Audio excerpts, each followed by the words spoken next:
स्वागत है आप सभी का हमारे YouTube चैनल अविचल स्टडी में। आज हम लोग बुद्धिस्ट फिलॉसफी के नो सेल्फ के थ्योरी को डिस्कस करेंगे। तो चलिए बिना टाइम वेस्ट किए समझना स्टार्ट करते हैं। तो हम लोगों ने पिछले वीडियो में देखा था कि जो मोमेंटेरीनेस को समझा था। अगर आपको मोमेंटेरीनेस समझ में आया तो बहुत बढ़िया, और उसी के बेसिस पर हम लोग ये अनात्मवाद को समझेंगे। हम लोगों ने मोमेंटेरीनेस में संयुक्त निकाय, अंगुत्तर निकाय और अर्थ क्रिया कारित्व को भी समझा था। अर्थ क्रिया कारित्व थोड़ा कॉम्प्लिकेटेड था, पर मैं फिर से समझा देता हूं कि जो अर्थ क्रिया कारित्व था, यानी कि जो भी कुछ प्रोड्यूस करने का कैपेसिटी रखता है वो एग्जिस्टेंस में है, यानी कि वो है। यानी कि अभी आप जिस भी चीज को यूज कर रहे हैं वो सारा कुछ ना कुछ प्रोड्यूस, कुछ ना कुछ उत्पन्न कर सकता है, इसीलिए वो एग्जिस्टेंस में है। वो कुछ कर सकता है, तो जो भी कुछ कर सकता है वो एग्जिस्टेंस में है। और जो कुछ नहीं कर सकता है, जैसे कि खरगोश का सींग, जैसे कि मैंने बताया, और खरगोश का सींग तो होता ही नहीं है, तो वो जो कुछ कर ही नहीं सकता है वो नहीं है। ठीक है, ये था अर्थ क्रिया कारित्व को। तो ये तीन चीज से हम लोगों ने मोमेंटेरीनेस को समझा था।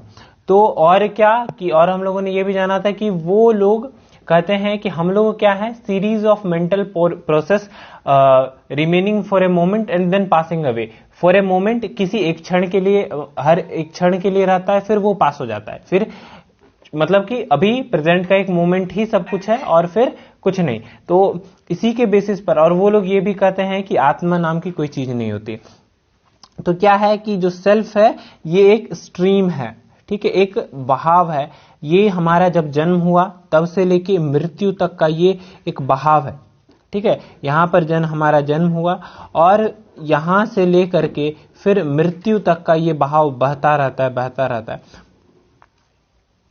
ठीक है, और इसमें जो है सो बचपन से लेके एंड एज तक हमारा जो मेंटल प्रोसेस है वो लगातार चेंज होते रहता है। हम लोग खुद ही एक इम्परमानेंट थिंग है। इम्परमानेंट यानी कि परमानेंट नहीं है, नित्य नहीं रहने वाले कभी भी। हम लोग क्या, आप ही सोचिए, कल को हमारा स्वभाव कुछ और होता है, अभी कुछ और है और भविष्य में कुछ और होगा, तो हम लोग कैसे इम्परमानेंट। उसी तरह दुनिया में सब कुछ, आपके आसपास जितना भी कुछ, अगर आप कुछ नया खरीद के लाए तो कल को वो पुराना होगा ही, ये ऑब्वियस है। आप लोग इसको खुद से भी समझ सकते हैं। तो बुद्धिस्ट फिलॉसफी के अनुसार, जो कि भगवान बुद्ध के बाद जो भी फिलॉसफी है उनके अनुसार सोल नहीं है, आत्मा नहीं है, और जो है वो सिर्फ विज्ञान है। ठीक है, एक विज्ञान का प्रवाह होता है, यानी कि एक विज्ञान का प्रवाह होता है और उसी में सारा कुछ रहता है, और वही बस एक तरीके से कह लीजिए इनविजिबल है और इनपरमानेंट है। ठीक है, यही सारा चीज को पकड़ के रखता है और यही सारा चीज को चलाता रहता है, एक साइकिल में रखता है। यही सिर्फ एक ऐसा चीज है जो कि ऑकल्ट है या इनविजिबल है। जब सारा कुछ डिस्ट्रॉय हो जाता है, यानी कि हमारा जो बॉडी है वो डिस्ट्रॉय होगा एक दिन, तो वो सारा पंच स्कंद जो है, जो हम लोग आगे पढ़ने वाले हैं, वो पंच स्कंद फिर पंचभूत, यानी कि क्षितिजल पावक गगन समीर, ये आप लोग जानते होंगे, तो इसमें मिल जाता है। सिर्फ कर्म और ये काउज बच जाते हैं, यानी कि जो हम लोग कर्म किए, कर्म बहुत ही एक तरीके से इस फिलॉसफी के अनुसार, इन सारी फिलॉसफी के अनुसार, जो कि भगवान को नहीं मानते, उसमें कर्म क्या है, कर्म एक ऐसा छोटा से छोटा पार्टिकल है, यानी कि इतना छोटा पार्टिकल है जो कि एटम से भी छोटा है, इतना छोटा पार्टिकल से। तो वो पार्टिकल्स जो है वो रह जाते हैं और जो कारण है वो रह जाते हैं। ये एक फिलॉसफी मैंने बताई कि कर्म को इतना छोटा पार्टिकल्स माना गया है।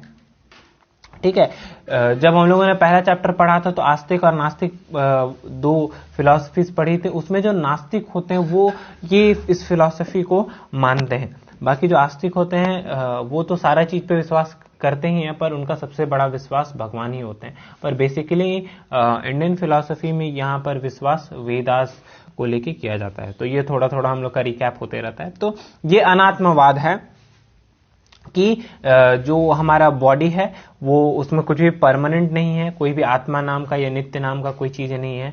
और जो हम लोग का बॉडी जब डिस्ट्रॉय हो जाता है तो जो पंचस्कंध है वो पंचभूत में मिल जाता है, सिर्फ काउज और कर्म बच जाते हैं। तो जो भगवान पे विश्वास नहीं करते वो क्या करते हैं, तर्क देते हैं, विज्ञान देते हैं। तो जो लेटर बुद्धिस्ट फिलॉसफीज हैं वो उन्होंने क्या साइंस के बारे में कहा कि साइंस जो है वो ये है कि हम लोग जो हैं, या फिर हम लोग कहें या चेतना का प्रवाह कहें, ठीक है। इसको आपको थोड़ा अगर आप हिंदी नहीं समझते तो आप थोड़ा हिंदी अपना स्ट्रांग कर लीजिए, क्योंकि ये सारा कुछ समझना होगा। तो चेतना का प्रवाह है, यानी कि जो हम लोग होश में है इसको चेतना कहते हैं, और प्रवाह यानी कि जो एक रिवर के जैसा जो फ्लो करता है वो। तो जो हम लोग शुरू से लेके अंत तक एक तरीके से इसको जब हम लोग का जन्म हुआ तब हम लोगों को होश आया, और लेके अभी तक हमारा जो होश है वो बह रहा है, और तब तक बहेगा जब तक कि हम लोग की मृत्यु नहीं हो जाती। तो उनके अनुसार जो पास्ट का जो भी कुछ हमारा मोमेंट था वो प्रेजेंट को जन्म देता है। यानी हम लोगों ने जो, या तो इसको ऐसा भी कह सकते हो, जो पास्ट में किया उसका भविष्य होता है, या फिर हम लोगों ने जो पास्ट में सोचा उसका जो रिजल्ट होगा वो हम लोग को प्रेजेंट में मिलेगा। और अभी हम लोग जो सोच रहे हैं इसका रिजल्ट या तो क्या, इसका रिजल्ट ही फ्यूचर होगा।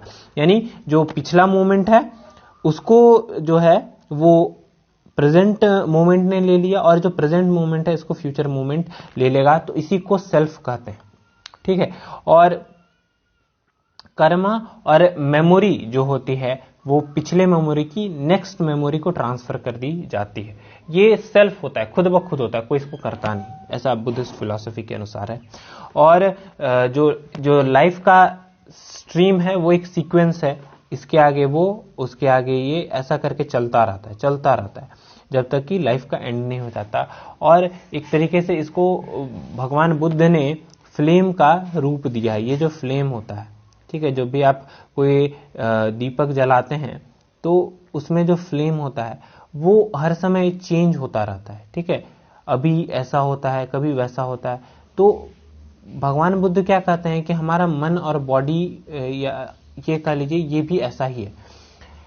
कोई भी एक मोमेंट के लिए, ठीक है, फ्लेम सेम नहीं रहता। आप देखिएगा हर समय वो फ्लिकर करता रहता है, हर समय फ्लिकर करता रहता है। वैसे ही हम लोग भी हैं, हम लोग भी हर समय फ्लिकर करते रहते हैं। हमारा मेंटल प्रोसेस, बॉडी का प्रोसेस जो भी है वो फ्लिकरिंग होता है, पर चूंकि वो कांस्टेंट रहता है, जैसे एक फ्लेम रहता है, तो हम लोग को लगता है नहीं उसका शेप परफेक्टली, माफ कीजिएगा, ठीक है, तो उसका शेप परफेक्टली ऐसा ही होता है, पर ऐसा नहीं होता है। वो हर समय चेंज होता रहता है, कभी इधर झुकता है, कभी उधर झुकता है। तो ये होता है कि बुद्ध भगवान कहे कि ऐसा ही सेम टू सेम हमारे साथ भी होता है। और हम लोगों को लगता है कि हम लोग नित्य हैं, पर हम लोग परमानेंट नहीं है। हम लोग भी इस फ्लेम की तरह ही इम्परमानेंट है, बट चूंकि कांस्टेंट है, कुछ समय के लिए हम लोग कांस्टेंट है, इसीलिए हम लोगों को ऐसा लगता है कि हम लोग परमानेंट है, ठीक है। गौतम बुद्ध और बुद्धिस्ट फिलॉसफी रीबर्थ को मानती है।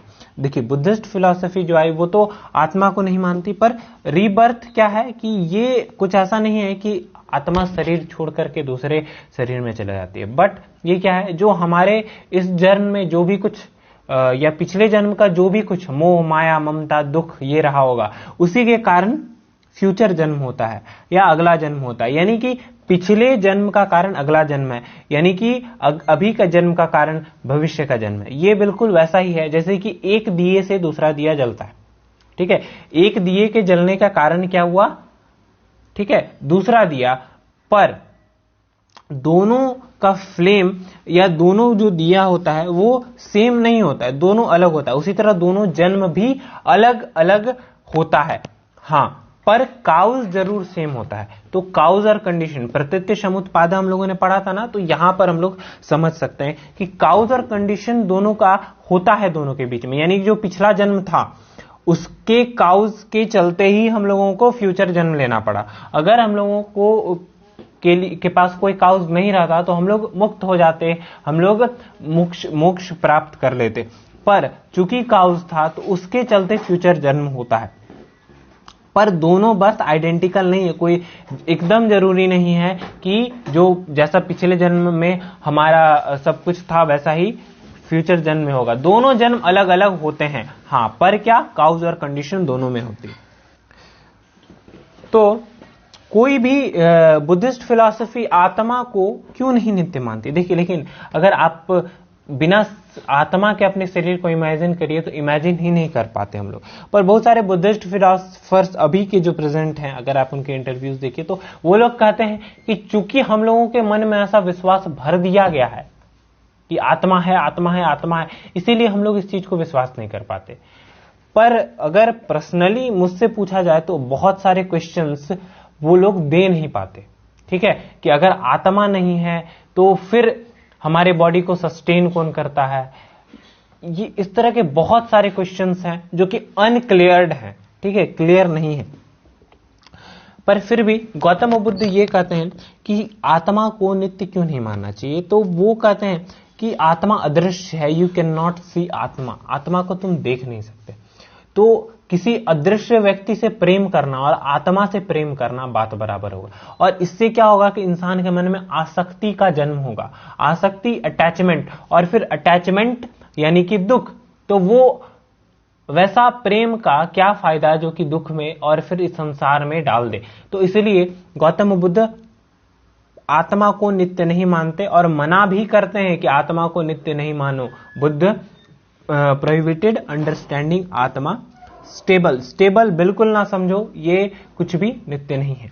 अब क्वेश्चन उठता है कि what is a human? Human एक कॉम्प्लेक्स स्ट्रक्चर है। 24 पदार्थ से बना हमारा शरीर जब प्रकृति के साथ मिलता है तो फिर ये पूर्ण हो जाता है। ठीक है, प्रकृति और पुरुष के साथ मिलता है, प्रकृति से बनाया हुआ ये शरीर है हमारा। ठीक है, और जब पुरुष यानी कि आत्मा का फ्यूजन होता है तो ये हम लोग जीवित हो उठते हैं, हमारे अंदर चेतना आ जाती है। पर बुद्धिस्ट फिलॉसफी ऐसा नहीं मानती।